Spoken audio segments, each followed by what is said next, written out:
Le docteur Saot survivait, plus qu'il ne vivait, dans l'enfer climatisé de la station IJ, son cynisme étant la dernière chose à ne pas avoir été stérilisé. Mon écran affichait une grille de diagnostic. 68 lits, 43 occupants, 5 pronostics critiques. Les chiffres ne mentaient pas. Ils ne jugeaient pas non plus. La sève bleutée de l'injecteur fusionnée à mon avant-bras pulsait, froide, un rappel constant de la charge que je trimballais. Mon remède, le seul. Dans le couloir, l'odeur d'antiseptique masquait à peine celle, tenace, de la pourriture et de la peur. Je venais de noter le décès du patient en C12, une formalité, quand les lumières vacillèrent. Une secousse sourde ébranla la structure, comme un géant frappant du poing la coque. Les alarmes passèrent du silence au hurlement en moins d'une seconde. Ce n'était pas un incident technique. La baie d'observation, une paroi transparente face à Vega Prime, devint mon écran de mort. Des points lumineux percèrent l'exosphère, striant le vide. Les marteaux. Les impacts suivirent, silencieux depuis ici, mais la station trembla comme un animal blessé. Des panneaux explosèrent. Un conduit se déchira dans un geyser d'étincelles et de vapeur. Les cris, cette fois, ne venaient pas des salles de soins. Ils venaient du personnel, de la chair saine. Je restais figé, pas de peur, un constat vide. Ils avaient finalement décidé de nettoyer le nid. Le chaos s'installa, brutale mise en scène où chacun jouait son effroi. Je vis une technicienne courir, le visage lacéré par du verre projeté. Je ne bougeais pas. L'injecteur sur mon bras semblait plus lourd, plus froid. Alors que les sirènes hurlantes se mêlaient aux cris, la porte de mon poste s'ouvrit violemment sur la silhouette rigide d'Anya Kael. Ses yeux gris balayèrent la pièce, ignorant le carnage pour se fixer sur moi. Ses mains, couturées de cicatrices mécaniques, ne tremblaient pas. « Docteur, on part, maintenant !» Dans le sas encombré et enfumé, Anya lui pressa l'injecteur cryogénique contre la nuque. Le froid brûlant de la fusion neurale lui vola le souffle. Je ne la regardais pas. Je regardais Ren, blotti derrière elle, ses doigts agités tripotant le scanner de son poignet. Ses yeux fuyaient les miens, se posant sur les flammes qui léchaient la coursive derrière nous. Un maillon faible, une ressource. Je le cataloguais, froidement. « Votre bras, docteur, » dit Anya. Sa voix était plate, un ordre d'ordinateur. Elle ne demanda pas mon consentement. Je relevai la manche de ma tunique. L'appareil, un mélange organique et métallique, se mit à palpiter contre ma peau. Des filaments d'un bleu glacial s'enfoncèrent dans les veines de mon avant-bras. La douleur était précise, chirurgicale, une greffe forcée. Je pensais au patient que j'avais laissé partir à l'économie de la souffrance. C'était la même logique. Je n'eus pas un frisson. Le proto-remède est stable. Les signes vitaux sont dans la clairière verte, bredouilla Ren sans lever les yeux. Sa paranoïa était une odeur dans l'air confiné. Anya hocha la tête, une fois. La navette est préchargée. Les marteaux tombent sur les silos est. On a moins de 3 minutes avant que cette section ne se désolidarise. Elle tourna les talons, marchant d'un pas mécanique vers l'écluse borgne du sas. Ren la suivit comme un chiot peureux. Je restai une seconde, le bras engourdi par le froid de la machine. Je n'étais plus Saot, médecin. J'étais un récipient, un vecteur. La logique était impeccable. Je l'ai suivi. L'intérieur de l'Hippocrate sentait le plastique brûlé et la peur. Ren s'installa fébrilement aux commandes secondaires. Anya prit le siège du pilote, ses mains aux cicatrices déjà sur les commandes. Je m'effondrais sur la couchette médicale, le seul passager. Par le hublot, je vis le bras du sas se rétracter, puis la coque extérieure de la station IJ, déchirée et fumante. Un éclair silencieux illumina l'horizon orbital. Un marteau venait de frapper. Les portes de la navette médicale s'ouvrirent non pas sur le vide de l'espace, mais sur l'obscurité vibrante et mortelle de la canopée de Vega Prime. Saot n'était plus un médecin, mais un vecteur. La descente allait commencer. La descente de l'Hippocrate était une chute au cœur d'un géant vert et hostile, où chaque liane semblait vouloir les dévorer. Le hublot n'était plus qu'un kaléidoscope de verres agressifs et d'éclairs orangés. La coque gémit sous l'impact d'une branche aussi large qu'un tronc. Anya, les mâchoires serrées, tirait sur le manche avec une force brute. L'habitacle tanguait, projetant des caisses de matériel. Ren hurlait des données techniques. sa voix suraiguë noyée par le rugissement des rétrofusées. Je restais calé à la couchette, observateur de mon propre naufrage. L'injecteur sur mon avant-bras pulsait, une horloge biologique froide. La logique était toujours impeccable. Si nous mourions ici, le remède mourrait avec moi. C'était presque une conclusion satisfaisante. Un choc sourd, un craquement monstrueux déchira le ventre de la navette. Le monde pivota sur lui-même. La ceinture me scia les côtes. La lumière vacilla, plongeant tout dans le vert sombre et les étincelles. Le silence fut pire que le vacarme. Puis vint le sifflement. Un son aigu, fluide, qui semblait venir des troncs eux-mêmes. La jungle respirait, et elle nous avait avalés. Anya se dégagea la première, sanglante à la tempe.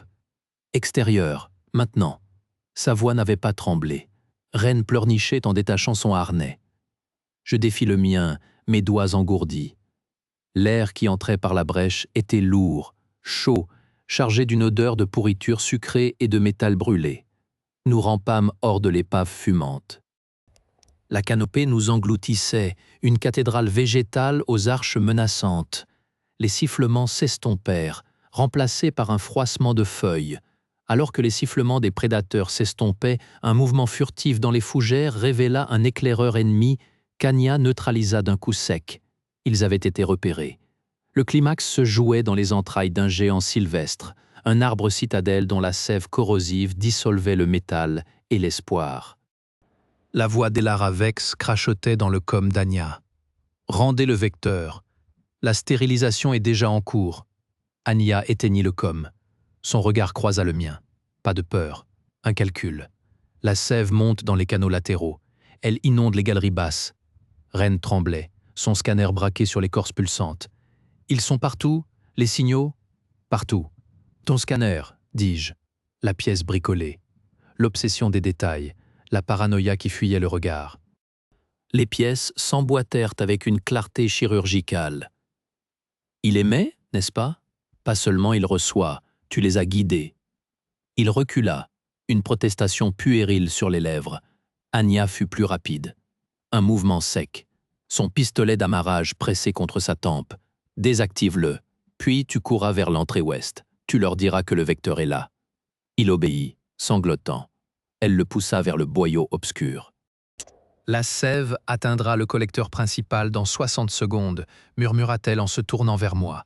Elle détacha l'injecteur de mon bras. L'appareil grinça, résistant. La greffe est nerveuse. L'extraire vous tuera ou vous rendra fou. Les dosages sont dans mon journal. Code 1631. Elle hocha la tête, les yeux déjà ailleurs, sur le piège à venir. Le devoir a un goût de cendre, docteur. Elle partit en courant dans la direction opposée à Ren, en hurlant, attirant les silhouettes armées qui convergeaient dans l'ombre verte. J'entendis les premiers cris. Un hurlement humain, puis un autre, liquide, suivi d'un gargouillis de métal digéré. La diversion. Mes doigts, stables et froids, actionnèrent la séquence manuelle de l'injecteur. Une douleur blanche déchira mon bras, remonta le long de ma colonne. La capsule éjecta un cylindre de verre bleuté dans ma paix. Le protoremède. Dans le silence corrosif qui suivit, tenant le flacon qui avait coûté tout cela, je sentis le dernier vestige du guérisseur en moi se dissoudre, remplacé par la géométrie froide et précise de la vengeance. La lumière de Vega Prime perçait enfin la canopée, non plus comme une menace, mais comme un projecteur glacial sur l'étendue des dégâts. Je marchais, un pied devant l'autre, sur un sol spongieux et carbonisé. L'air sentait la sève brûlée et le métal froid. Dans ma main, le cylindre de verre bleuté pesait plus qu'une étoile. Les cris avaient cessé depuis longtemps. Seul le crépitement lointain d'un feu de jungle subsistait, accompagné du bourdonnement des mouches charognardes. Je n'avais pas cherché leur corps. Le calcul était fait. Anya avait réussi sa diversion. Les gargouillis que j'avais entendus étaient ceux des purificateurs tombés dans les fosses digestives de la jungle. Ren. Ren avait probablement couru jusqu'à ce que son cœur lâche, ou jusqu'à ce qu'une liane l'attrape. Les probabilités penchaient pour la première option. Je sortis de la lisière des arbres tueurs. Le paysage s'ouvrit sur une clairière artificielle, balayée par le souffle d'un marteau tombé à l'écart. Au centre, un dôme gonflable arborait l'insigne médical loyaliste, le caducée brisé de la station IJ. Des silhouettes en combinaison de quarantaine s'affairaient autour de scanners. Je m'arrêtais en pleine lumière. Je levais le cylindre. Le geste était pur mécanique. L'activité cessa.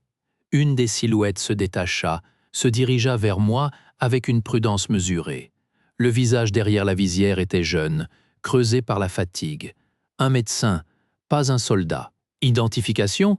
Sa voix était métallique à travers le haut-parleur. Dr Liren Saout. Station IG, section pathologie exogène. Ma propre voix était un râle. Porteur du spécimen Sigma Kappa. Proto-remède. Ses yeux s'écarquillèrent derrière le plastique. Il fit un signe rapide. Deux autres récupérateurs approchèrent, leurs armes basses mais prêtes. L'un pointa un scanner vers moi, vers le cylindre. Le bip fut aigu, affirmatif. Par tous les dieux, vous êtes vivant, le dernier signal de l'Hippocrate. L'Hippocrate est de la ferraille. L'équipage est Kia. Je tendis le cylindre. Procédure de confinement de niveau alpha. La cargaison est instable. Les données d'extraction sont dans la mémoire tampon de l'injecteur. Vous devrez le retirer. Ils m'emmenèrent à l'intérieur du dôme. L'air était stérile, acide. Je m'allongeais sur la table tandis qu'ils fixaient des capteurs, préparaient un champ stérile autour de mon bras. La douleur du retrait de l'injecteur fut une brûlure précise, chirurgicale. Je regardais le plafond blanc. Je pensais à Anya, à sa détermination de faire, à Rennes et à ses pleurs. Je pensais aux patients que j'avais laissés mourir sur IG. Le calcul, toujours le calcul. Le bilan était en rouge vif. Pendant qu'ils opéraient, un écran mural s'activa. Une transmission en direct du poste de commandement loyaliste. Ils interrogeaient un prisonnier. La caméra cadra le visage de la commandant Elara Vex. Elle était assise, les mains entravées, mais son port était droit, ses yeux clairs et convaincus. Elle parlait. Je ne distinguais pas les mots, mais je voyais le mouvement de ses lèvres, l'assurance tranquille de quelqu'un qui expose une vérité évidente. Elle expliquait la nécessité, l'hygiène galactique, le sacrifice pour le plus grand nombre. Une colère froide se solidifia dans ma poitrine, prenant la place de l'injecteur. « Docteur ?» Le médecin à mon côté me tendait une tablette. « Votre déposition, pour le tribunal, tout ce que vous avez vu, depuis le début. » Je pris la tablette. Mes doigts, encore engourdis, se mirent à taper.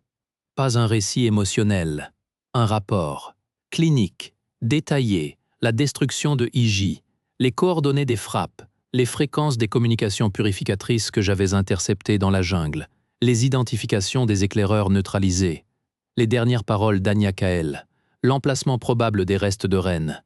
Chaque fait, une pièce à conviction. Chaque détail, un clou dans le cercueil de leur cause.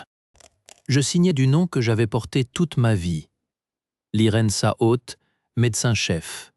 Quand ils me libérèrent, l'injecteur était dans un biorécipient et le protoremède analysé. Vex avait été emmené.